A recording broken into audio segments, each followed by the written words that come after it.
In the late 1960s and early 1970s, a series of murders in Northern California began to baffle law enforcement and disturb the public. The killer, who dubbed himself the Zodiac, taunted the police and the press with letters and cryptograms, claiming responsibility for multiple murders and promising more to come. What set the Zodiac killer apart from other serial killers was his chilling need for publicity, his cryptic messages, and his ability to evade capture for years, even as police received numerous leads and theories. As of 2025, the Zodiac killer remains unidentified, making the case one of the most intriguing and puzzling in the annals of American crime. Timeline of the Zodiac killer's crime. Zodiac killer's first confirmed victim was Betty Lou Jensen, 16, and her boyfriend, David Faraday, 17, who were shot and killed on December 20, 1968, near Vallejo, California. This murder was not initially attributed to the Zodiac, but it would later be included in his series of killings. However, it was the subsequent killings that would cement the Zodiac's place in criminal history. July 4, 1969. The Blue Rock Springs attack. On July 4, 1969, just a few months after the Faraday-Jensen murders, the Zodiac struck again. Darlene Ferrin, 22, and Michael Mageau, 19, were parked at Blue Rock Springs Park in Vallejo when they were shot by a gunman. Ferrin was killed, but Mageau survived, giving a partial description of the attacker. This would be the first incident in which the Zodiac would later claim responsibility, marking the beginning of his infamous letters. September 27, 1969. The Lake Berryessa attack. This murder is one of the most notorious events associated with the Zodiac killer. Brian Hartnell and Cecilia Shepard were relaxing near Lake Berryessa in Napa County when they were approached by a man wearing an unusual disguise and executioner's hood and a black robe. The Zodiac, who had tied up the victims, drew a symbol of a cross circle on Hartnell's car door and then stabbed both victims. Hartnell survived the attack and was able to give a description of the killer. October 11, 1969. The Presidio Heights murder. The last confirmed murder attributed to the Zodiac occurred on the night of October 11, 1969, in San Francisco. Paul Stein, a taxi driver, was shot in the Presidio Heights neighborhood. The killer, once again, left a cryptic clue behind, but this would be the last time the Zodiac would kill someone. 3. The Zodiac's letters and cryptogram. What sets the Zodiac killer apart from most serial killers is his prolific and often taunting correspondence with newspapers and law enforcement. The Zodiac sent letters to the San Francisco Chronicle, San Francisco Examiner, and Vallejo Times-Herald, claiming responsibility for the murders and, in many cases, making bizarre and disturbing threats. The letters often included intricate ciphers, some of which remained unsolved for decades. The first letters. 1969. The Zodiac's first letters, sent in the summer of 1969, were cryptic and included a self-promotional boast about his killings. One of the most chilling aspects of these letters was his insistence on being acknowledged by the press and his need for attention. In one letter, he claimed to have killed 37 people, though only 7 victims are definitively attributed to him. The 408 cipher. In July 1969, the Zodiac included a cipher in his letter to the San Francisco Chronicle. The 408-character cipher was intended to reveal his identity. Although it initially stumped cryptographers, a school teacher and his wife, Donald and Betty Harden, managed to crack the code in 1969. The cipher revealed a message, but it did not disclose the killer's identity.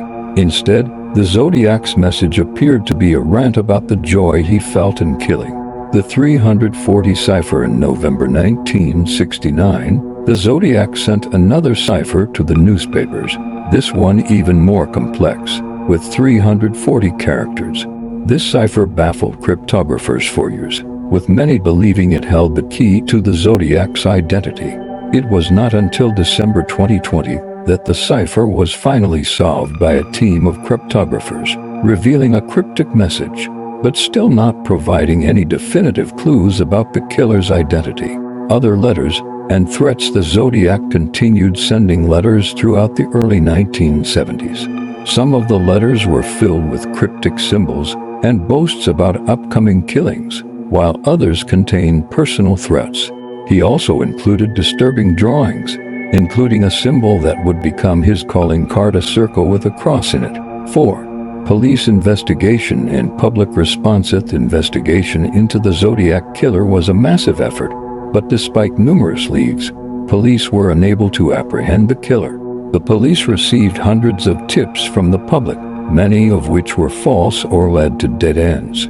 The Zodiac's taunting letters only served to frustrate law enforcement further. His ability to hide in plain sight and avoid capture made him one of the most frustrating killers for investigators. The case was further complicated by the Zodiac's willingness to shift between different counties and jurisdictions, which led to a fragmented investigation. Local police in each county were often unsure of how to collaborate, and there were moments of miscommunication that allowed the Zodiac to evade capture. Media frenzy. The Zodiac's desire for publicity fueled an intense media frenzy. Newspapers like the San Francisco Chronicle were under constant pressure to cover his letters and clues, and the killer's taunting of police made the case an even bigger story. The killer's cryptic messages, combined with his cold-blooded nature, made him a fascinating and terrifying figure in the public's imagination. As the case unfolded, people began to speculate about the Zodiac's identity, and numerous theories and suspects emerged. 5. Suspects and theories. Over the years, numerous suspects have been proposed, but none have been definitively linked to the Zodiac murders. Some of the most prominent suspects include Arthur Lee Allen. One of the most well-known suspects is Arthur Lee Allen, a convicted child molester who lived in the same area as the Zodiac killings. Allen had a number of characteristics that seemed to match the Zodiac's profile, including a history of violent behavior, a similar physical description, and a fascination with ciphers. However, no direct evidence has ever linked him to the crimes, and DNA evidence later cleared him as a suspect. Richard Gajkowski. Another suspect is Richard Gajkowski, a journalist who worked at the San Francisco Examiner during the period of the Zodiac murders. Some of the Zodiac's letters were believed to be written in a manner similar to Gajkowski's handwriting, and some have speculated that his work at the newspaper may have given him insight into the investigation. However, there has been no conclusive evidence to suggest he was the Zodiac killer. Other suspects have been proposed over the years, including people with criminal backgrounds, individuals with an interest in ciphers, and others with connections to the areas where the murders took place. Some theories also suggest that the Zodiac was a group of people rather than a single individual. 6. Cultural impact and legacy. Despite the lack of a resolution, the Zodiac killer case has had a significant impact on popular culture. The mystery surrounding the killer's identity, combined with the eerie nature of his letters and the gruesome murders, has inspired countless books, films, and documentaries. The case remains a subject of intense speculation, and many amateur sleuths continue to work on the case, trying to uncover new clues and crack the remaining ciphers. The Zodiac killer's influence is also evident in the portrayal of serial killers in popular media. The idea of a killer who is able to evade capture while taunting law enforcement and the media has inspired numerous fictional killers in films and television shows. The case also raised awareness about the psychology of serial killers and the nature of criminal investigations. The Zodiac killer is a case that has captured the public's imagination for over 5 decades. His taunting letters, cryptic ciphers, and cold-blooded murders continue to fascinate and terrify those who study the case. Despite extensive investigations, numerous suspects, and significant advancements in forensic technology, the Zodiac killer's true identity remains unknown. The case is a reminder of the complexities and challenges that law enforcement faces in solving difficult and high-profile cases. It also serves as a cautionary tale about the dangers of seeking notoriety and the obsession with infamy. Until the killer is finally unmasked, the mystery of the Zodiac killer will continue to haunt both the public and the investigators who have dedicated years to solving the case. As of now, the Zodiac killer's true identity remains one of the most intriguing and unsolved mysteries in the history of criminal investigation.